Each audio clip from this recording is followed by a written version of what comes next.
السلام علیکم ورحمۃ اللہ وبرکاتہ۔ دوستو امید ہے کہ آپ خیریت سے ہوں گے۔ تو آئیے اسلامک شارٹ ویڈیو ضیائی نالج کے ذریعے آپ تک ایک سوال کا جواب پہنچا دوں۔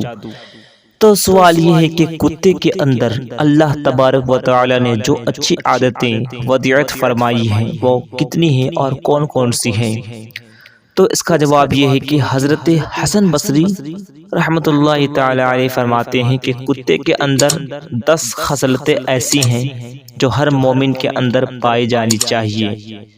پہلا، کتا بھوکا رہتا ہے جو صالحین کے آداب میں سے ہے۔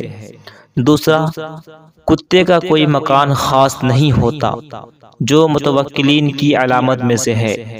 تیسرا، یہ رات کو کم سوتا ہے جو محببین اللہ سے محبت کرنے والوں کی صفات میں سے ہے۔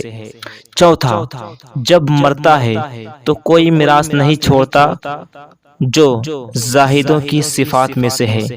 پانچواں، یہ اپنے مالک کو کبھی نہیں چھوڑتا جو پکے سچے مریدین کی علامت میں سے ہے۔ چھٹا، یہ تھوڑی سی جگہ پر قناعت کر لیتا ہے جو متواضعین کی علامت میں سے ہے۔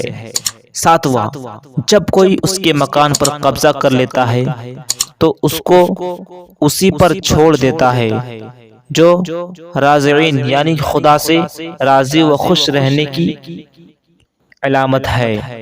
اور آٹھواں، اگر مکان کا مالک اس کو مار دے اور پھر بلائے تو آ جاتا ہے جو خاشعین خشوع و خضوع کرنے والوں کی علامت میں سے ہے۔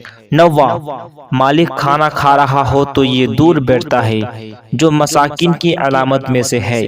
اور دسواں، جب کسی مکان سے کچھ کر جاتا ہے تو پھر اس کی طرف التفات نہیں کرتا جو مخزونین کی علامت میں سے ہے۔